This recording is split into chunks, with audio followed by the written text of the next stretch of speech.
제가 아마도 적응력이 부족해서인지 쿠웨이트에 온 이후로 아직은 열의 9이 불편하고 편하지가 않습니다. 아직은 뭐 100에 90 이상이 한국이 더 편하고 한국이 더 편리합니다. 뭘 하나 할래도 불편하고 어려움이 매우 많은데, 근데 한 가지 사실이 확실합니다. 제가 쿠웨이트에 와서 목회자로서 행복한 것입니다. 한국보다 대다수가 불편하고 어려운데, 제가 목회자로서 행복을 느끼는 원인이 어디 있을지 한번 둘 중에 어디일까요? 윤상원 목사라는 사람이 쿠웨이트 한인연합교회에서 사랑받는다는 느낌을 가져서일까요? 아니면 교회 사역을 하니까 마음껏 할 수 있어서일까요? 무엇일 것 같으세요? 내가 이렇게 하면 쿠웨이트 한인연합교회를 성장시킬 수 있겠고 부흥시킬 수 있겠고 사역을 잘할 수 있겠다라고 하는 것 때문에 제 마음에 행복감이 있을까요? 아니면 쿠웨이트 왔더니 정말로 매사에 불편하고 어렵고 역시 한국이 좋아, 살기 좋아, 여전히 한국이 편한데도 불구하고 여기 와서 우리 성도님들이 부족한 저와 우리 가정을 사랑해 주신다라고 하는, 사랑받는다는 느낌을 가져서 행복할까라고 할 때에 당연히 이 후자인 것이지요.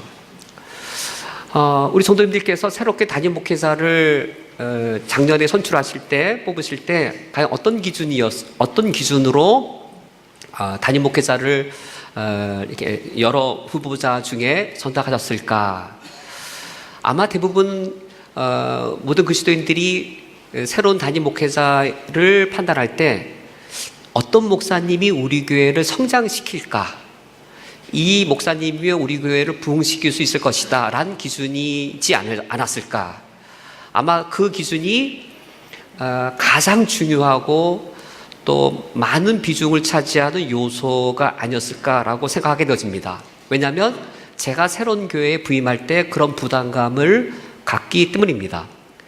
제가 담임 목회를 하면서 담임 목회의 가장 큰 담임 목사의 책임은 교회의 성장, 교회 부흥, 그것이라고 저는 생각해 왔고, 제가 우리 쿠웨이트 한인연합교회가 4번째 담임 목회하는 교회인데, 제가 담임 목사로 부임하면서 바로 지난번 담임 목회를 할 때까지도 저는 교회 성장이 매우 중요하다라고 여겼습니다.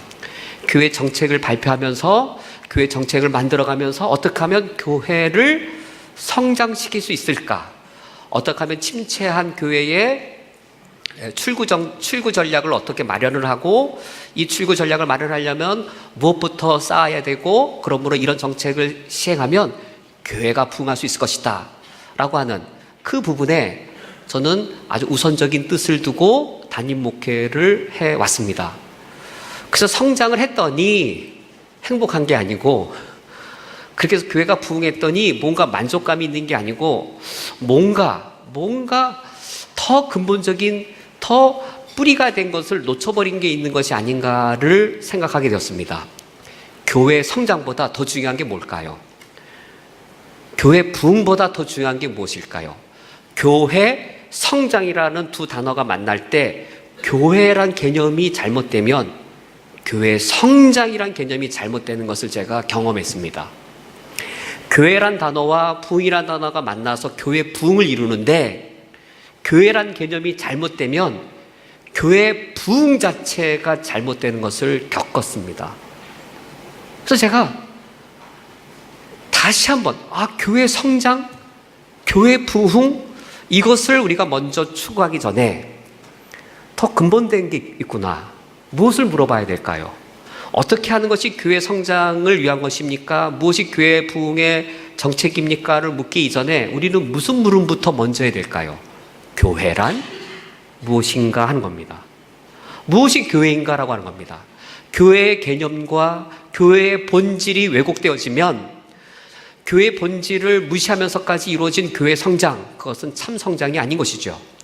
교회가 무엇인지, 교회됨에 대한 고민 없이 교회 부흥 자체만을 추구할 때에는 그 교회 부흥이 하나님이 원하시는 부흥이 아닐 수 있다는 것입니다.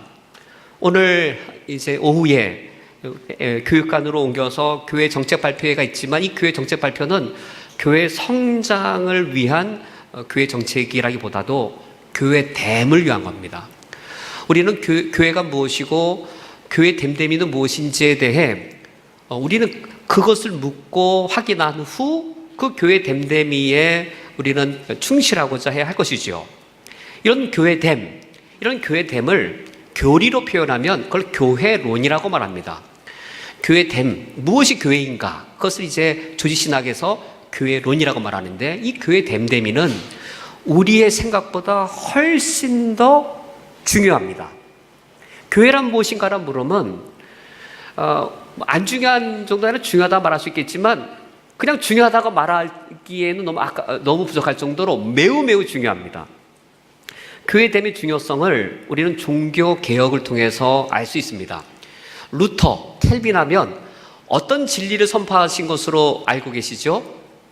대부분이 그렇게 알고 있어요. 대부분이 루터의 중요성, 켈빈의 중요성을 무엇으로 알고 있냐면, 당시 타락한 중세교회, 면죄부 팔고 면죄부를 사야 구원받는다라고 하는 구원론이란 교리가 잘못된 타락한 중세교회를 대상으로 오직 믿음으로 구원받는다, 오직 은혜로 구원받는다라고 하는 바른 구원론의 진리를 가르친 것으로 루터의 중요성을, 켈빈의 중요성을 알고 있습니다. 틀린 것은 아니지만 그것이 으뜸은 아닌 것이에요.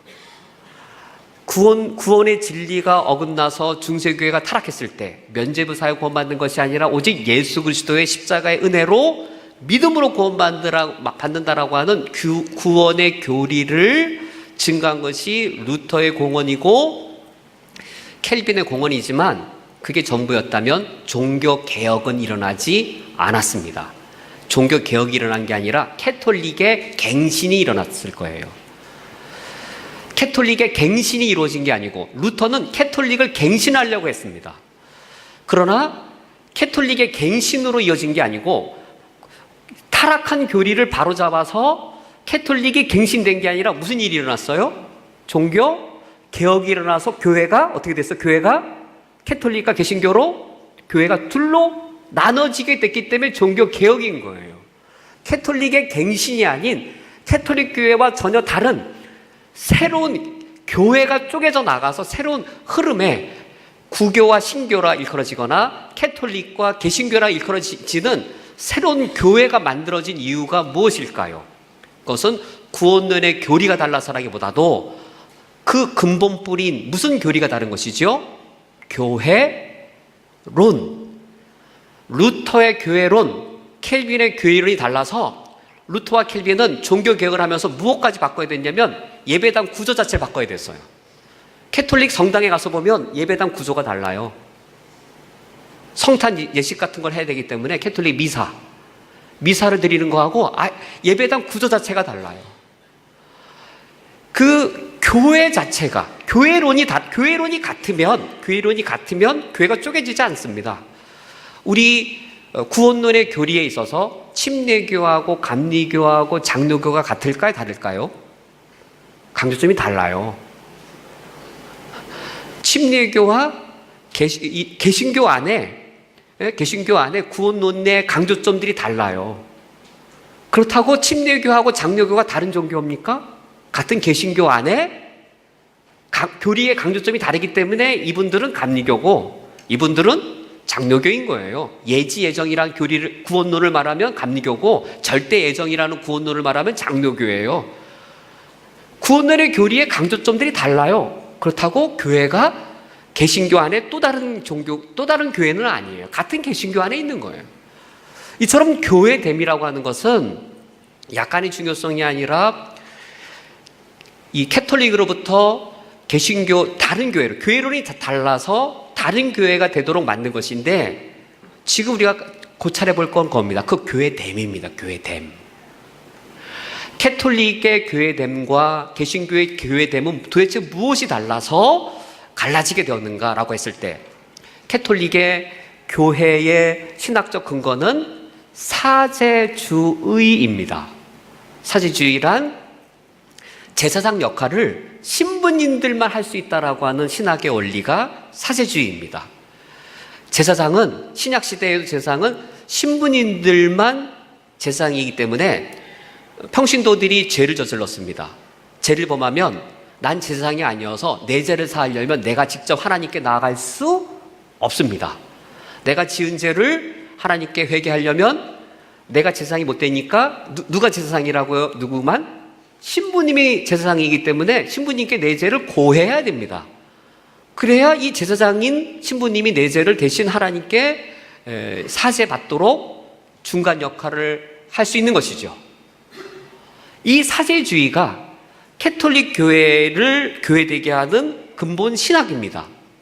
이 사죄주의를 깨트린 것이 루터의 만인 제사장, 켈빈도 같이 그 주장을 선포하면서 만인 제사장, 누가 제사장 역할을 할 수 있는 거예요? 만인이라고 하는 모든 사람이 아니라 모든 신자입니다. 모든 신자. 예수 그리스도를 진실되게 고백을 해서 우리 찬양대의 찬양처럼 성령을 받으면, 예수 그리스도를 믿으면 성령이 우리 안에 거하시잖아요. 성령이 어디 거하세요? 모든 신자 안에 내주하십니다. 예수 그리스도를 믿어서 성령이 내주한 모든 신자는 다 제사장이라. 그리하여 내가 제사장이기 때문에 제사장의 역할은 제사 드리는 겁니다. 예배 드리는 겁니다. 모든 신자들은 제사장이어서 내 죄를 사하는 제사를 드릴 때에도 예수의 이름으로 내가 직접 하나님께 내 죄를 고하여 기도할 수 있는 것이죠. 그러나 단순히 이 정도가 아닙니다. 만인 제사장을 말하는 종교개혁은 그 이상의 놀라운 일을 선언하는 것이어서 신약시대의 성전은 누구일까요? 신약시대의 성전은 무엇일까요? 구약시대의 성전은 예루살렘 성전이라고 하는 건물 형태의 그것이 성전이었습니다. 그러나 만인 제사장 주의를 말할 때 성전은 신자 한 사람 한 사람입니다.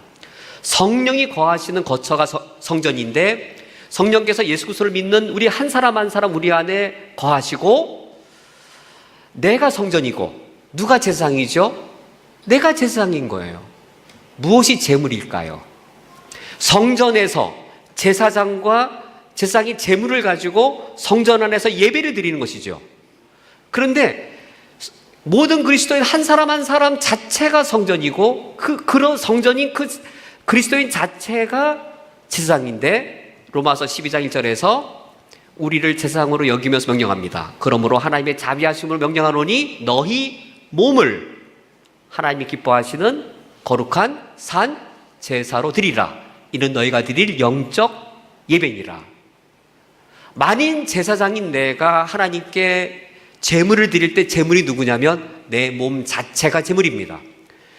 내가 내 몸 자체가 성전이어서 우리가 예배를 드릴 때에 그 예배는 지금 여기 NECK라고 하는 이 평화관에서 예배를 드리는 것으로 축약되는 게 아니고 내가 예수 믿지 않는 사람과 더불어 사는 직장이라는 바로 그 현장, 내가 아버지와 어머니 역할을 하는 가정이라는 현장, 시간과 공간을 다 초월해서 구약시대에는 예루살렘 성전이라고 하는 공간에 한정되어 하나님 예배 드릴 수 있었지만 이제는 만인 제사장이라고 이 원리가 예수님의 은혜로 이루어진 이후에는 우리가 서 있는 곳 바로 그 시간과 장소가 내가 제사장이 되어서 내 몸을 드림으로 하나님을 예배드리는 삶의 예배가 가능하게 되었습니다.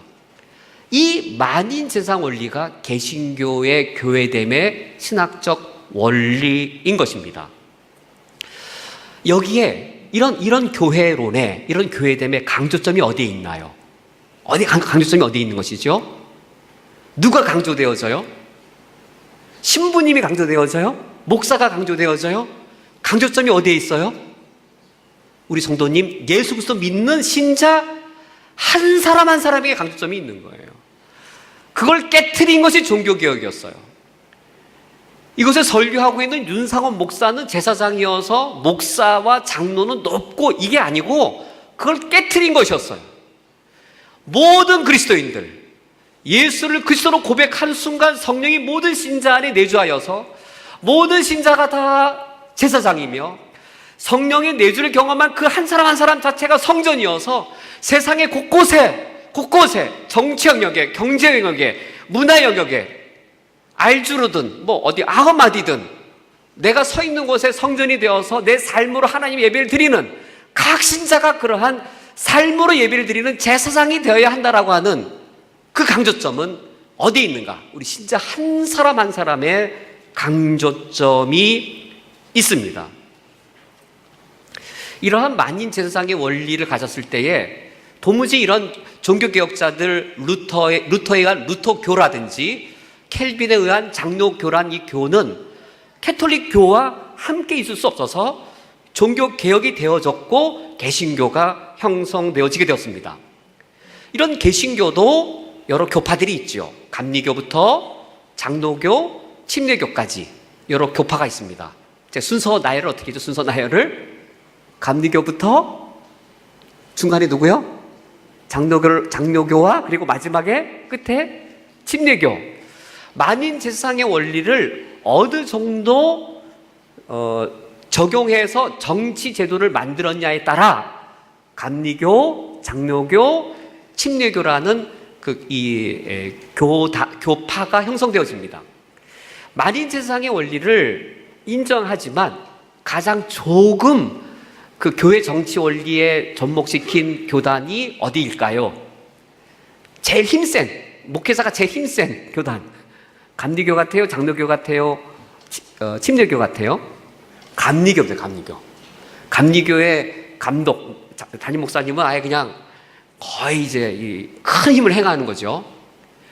그리고 회중교회에 속하는 침례교는 대단히 민주적입니다. 그래서 절대적인 회중교회는 목사님은 어떤 역할이냐면 설교 인도자 정도입니다. 설교 인도자. 그리고 어떤 정치적 힘은 성도님이 100명이면 100분의 1입니다. 더 있지 않고 그냥 설교 인도자 정도입니다. 그런데 그 중간 형태가 제가 장로교 목사여서 이제 뭐 장로교를 우호적으로 말하는 건지 모르겠는데 전 장로교 정치 제도가 제일 좋습니다. 제 입장에서는. 그런데 교회 의사결정을 할 때 어떤 건 전문적이어야 되고 어떤 건 특수하기 때문에 모든 사람이 다 민주적으로 하기에는 어려운 특수한 사안들이 있어요. 그래서 그런 특수한 사안들, 전문적이거나 또 경험이 많이 필요한 것들은 당회에서 그걸 결정하게 한 것이죠. 이러한 장로교의 경우에 제가 장로교를 정의를 장로교 헌법에, 제가 속한 교단의 헌법에 장로교 정치의 정의를 읽어드리겠습니다. 이 정치는 지교회 교인들이 장로를 선택하여 당회를 조직하고 이 당회로 치리권을 행사하게 하는, 라고 하면 뒷말이 중요합니다. 주권이 교인에게 있는 민주적 정치이다. 교회의 주권이 누구에게 있어요? 당회에 있습니까? 교회의 주권이 담임 목사에게 있습니까? 교회의 주권이 누구에게 있다라고 장로교 헌법이 명시하고 있습니까? 교회의 주권이 교인들에게 있는 민주적 정치이다 라고 되어 있습니다. 왜 교회의 주권이 세례받은 모든 성도에게 있다라고 말할까요? 무슨 원리가 교회론의 근거예요? 만인 제사장인 거예요. 만인 제사장이기 때문에 교회의 주권은 누구에게 있어요? 성도님들에게 있는데 혹시 그 사실 아셨어요? 모르셨어요? 혹시? 아셔야 됩니다. 주권이 성도님들에게 있어요. 담임 목사에게 주권이 있는 게 아니에요. 교회 주권이 성도님 개개인에게 있어요. 그것 때문에 종교개혁이 일어난 것이었어요. 교회 주권이 사제계급에 있는 게 아니다.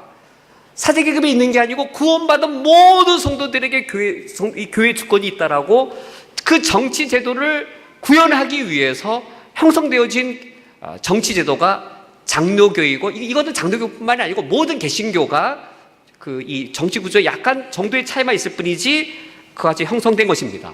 그럼 당회는 뭘까요? 당회. 켈빈이 이 장로교를 형성하면서 이 당회를 구성할 때 이것이었습니다. 그러니까 중세를 배경으로 이해해야 당회에 대한 정확한 이해가 전달되어집니다. 중세 때에는 장로를 선택하여 당회를 조직하고 그 당회로 치리권을 행사하게 하는, 이런 표현에서 중세 때에는 치리권 행사를 전적으로 누가 행했을까요? 치리권 행사를 신부님들, 사제 계급이 전적으로 행하였고, 그 당시 중세용어 평민에 해당되게 평신도였어요. 개신교에서는 평신도란 말 자체가 맞지 않는 말이에요. 평신도란 말은 없어요.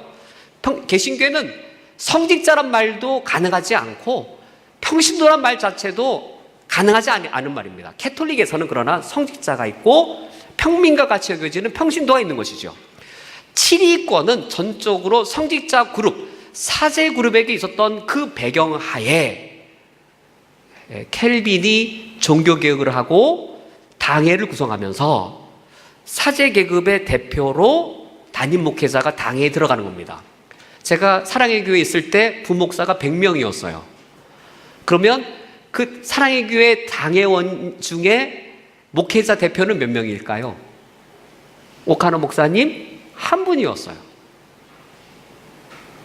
목회자 그룹 대표로 오카노 목사님이 대표로 들어가고, 그리고 장로는 어떻게 선출되어지죠? 세례교인 25명당 또는 세례교인 30명당, 교단마다 다릅니다. 세례교인 30명을 대표하여 한 분씩, 또는 세례교인 25명을 대표하여 한 분씩 선출해서 어디로 소속시켜요? 당회로.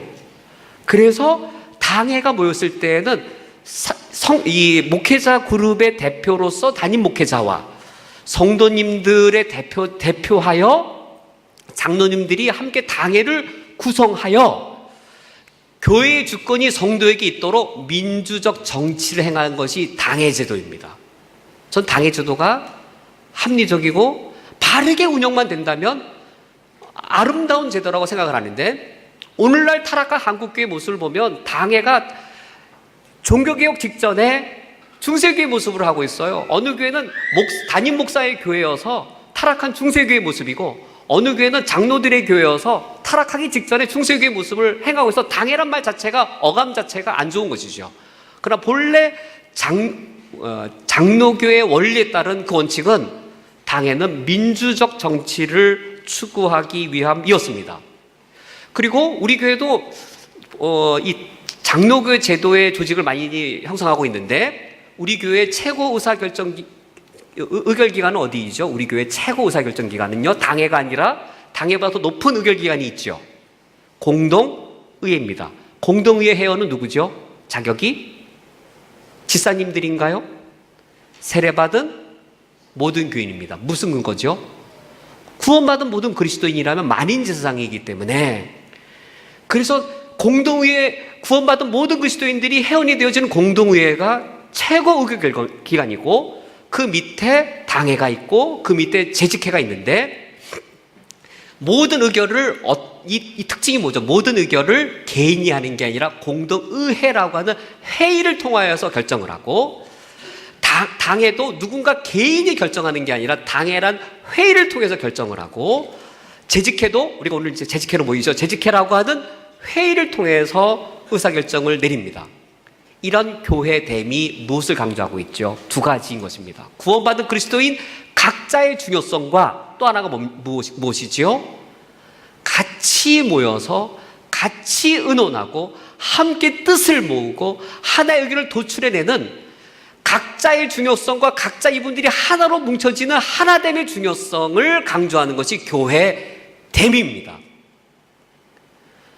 교회 성장 중요하고 교회 부흥 중요할 뿐만 아니라 우리 쿠에타니 연합교회는 반드시 성장해야 됩니다. 우리 쿠에타니 연합교회에서는 반드시 부흥해야 됩니다. 바르게 부흥하고 바르게 성장해야 되는데, 그때 바른 부흥 앞에 바른 교회, 바른 성장 앞에 바른 교회됨이 전제되어야 하는 것이죠.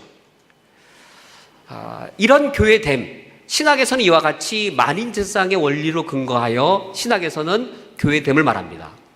우리가 오늘 읽은 성경에서는 성경을 근거로 이런 신학의 원리가 도출되었는데, 성경에서는 그러면 직접적으로 교회를 무엇이라고 비유적으로 묘사하고 있는가 더불어 살펴볼 필요가 있는데, 우리가 오늘 읽은 에베소서 이 본문 말씀은 교회가 무엇인지를 상징적으로 또 비유하여 말하고 있습니다. 오늘 읽은 본문에 의하면 교회를 몸에 비유하고 있습니다. 몸이 한자로 체죠, 체. 교회도 몸이기 때문에 체를 갖고 있습니다. 교회가 몸이기 때문에 체를 갖고 있다면 조직체일까요? 유기체일까요? 교회도 몸이어서 조직체일 수 있겠고 유기체일 수 있을 텐데 뭐라 생각하세요? 교회는 몸을 갖고 있기 때문에 조직을 갖고 있지만 조직체는 아닙니다. 교회가 몸을 갖고 있는 한 조직을 안 세워서는 안 되고 필요하다면 조직을 만들어야 되지만 조직이 있다고 해서 조직체가 아니라 교회는 유기체입니다. 유기체와 조직체는 뭐가 다른가? 몸이 유기체죠. 몸이 조직체가 아니라 몸은 유기체입니다. 그 유기체와 조직체 무슨 차이가 있는가? 조직체의 가장 대표적인 것은 기업입니다. 회사입니다. 기업의 조직체에 가서 격리부가 있고 총무부가 있고 여러 부서들이 있는데 조직체가 부서들을 만들 때 이 부서와 부서는 기능으로 연결되어 있고 역할로 연결되어 있습니다. 그리고 이 연결의 목적은 사역의 효율성입니다. 부서를 어떻게 배치하고 또 이 스택과 라인을 어떻게 짜서 조직을 형성해야 최고의 이윤을 낼 수 있는 사역의 효율성이 있을까? 또 이 역할에는 누구를 그 직분 과장으로 임명하고 누구를 부장으로 임명하고 누구를 격리부장으로 임명해야 제일 효율성이 있을까? 누구를 인사부장으로 임명할까? 이 모든 결정들이 사역의 효율성을 목적으로 하여서 기능과 역할로 연결되어져 있는 것이 조직체입니다. 유기체도 그러한가? 라고 하는 겁니다. 유기체의 대표적인 것은 가족입니다. 가족은 기능과 역할로 연결되어 있나요? 물론 가족도 유기체 몸인 한 조직적인 모습이 있죠. 아버지 역할이 있고 어머니 역할은 있죠. 근데 그걸로 연결되어 있는 건 아니죠. 자녀의 도리가 있고 부모의 본분이 있는데 그걸로 연결되어 있는 게 아니죠. 그럼 무엇으로 연결되어 있나요? 피로 연결되어 있습니다. 생명으로 연결되어 있습니다. 교회는 영적인 가족입니다. 우리가 왜 연결되어 있을까요? 우리 누가 같죠? 아버지가 같습니다. 그래서 연결되어 있는 거예요. 우리가 하나인 이유는 딱 하나예요. 왜 우리가 하나이죠? 아버지가 한 분이에요. 그게 최고의 이유고 이게 전부예요. 우리가 한 몸인 이유는 왜 우리가 한 몸이죠? 아버지가 한 분인 거예요. 그래서 형제자매인 거예요. 우리 영적인 가족이어서 우리는 피로 연결되어 있고 생명으로 연결되어 있다면 이 연결의 목적이 뭘까요? 사역의 효율성일까요? 우리가 연결되어져 있을 때 그 목적은 무엇일까요? 가족의 경우는 관계 자체가 목적입니다. 사역하려고 모인 게 아닙니다. 우리는 무슨 일하려고 모인 게 아닙니다. 우리는 전도하려고 모인 게 아닙니다. 우리는 선교하려고 모인 게 아닙니다. 우리는 뭔가 일을 하려고 모인 게 아닙니다. 우리는 일을 하려고 모인 게 아니고 그것이 오히려 두 번째입니다. 선교하려고 모였다기보다도 우리가 모였으면 선교를 해야 되는 것이죠. 우리가 모였으면 전도를 해야 되는 것이죠. 우리의 연결의 목적은 관계를 누리는 것 자체예요. 제가 단순히 표현하면 제가 우리 교회 왔을 때 장로님 얼굴 뵈면 기분이 좋고 권사님 보고 행복하면 그게 관계를 누리는 거잖아요. 가족 간에 너무 바빠서 얼굴 보기도 힘들고 또 관계가 소원해졌다 했을 때 이제 아버지가 야 우리 영화 보러 가자라고 말합니다. 영화 보는 일하러 가는 겁니까? 왜 영화 보러 갈까요? 엄마가 우리 이번에 같이 3박 4일 우리 해외여행 같이 갔다 와요 라고 말할 때 해외여행이란 이벤트를 하려고 하는 게 아니고 왜 여행도 가고 왜 영화도 보고 왜 맛있는 음식도 먹나요? 왜 생일잔치를 하고 왜 그 일들을 하나요? 일 자체가 목적이 아니고 같이 한 가족이 모여서 가족됨을 누리는 거죠. 교회는 관계를 누리는 것 자체가 목적이에요. 관계를 누리려고 일을 하는 거예요. 선교 안 해보세요. 전도 안 해보세요. 복음의 가치를 몰라요. 한번 전도해 보세요. 한번 선교해 보세요. 하나님의 사랑이 얼마나 큰지를 알아요. 그거 안 하면 몰라요. 성경 양육 안 해보세요. 말씀 안 배워보세요. 나를 향한 하나님의 구원 계획이 얼마나 큰지를 몰라요.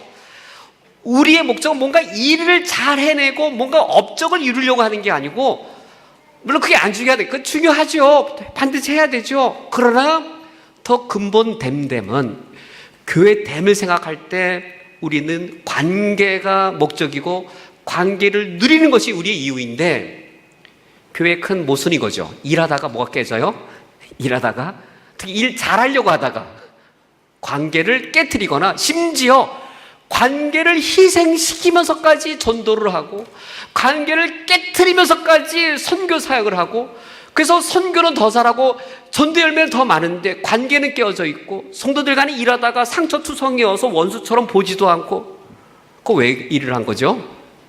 란 의문을 갖게 되는 겁니다. 우리가 서로를 부를 때 동역자라고 부르는 것 틀린 말은 아닌데 충분한 말은 그래서 아닌 겁니다. 왜 충분한 말은 아니죠? 동역자란 말이 전부라면 우리는 왜 만난 거예요? 우리가 왜 연결된 거예요? 같은 일을 하기 때문에 연결된 건데, 우리 맞지만 충분한 말은 아닙니다. 오늘 성경 말씀의 16절에 그에게서 온몸이 각 마디를 통하여 도움을 받음으로 연결되고 결합되어 각 지체의 분량대로 역사하여 그 몸을 자라게 하여 사랑 안에서 스스로 세우느니라.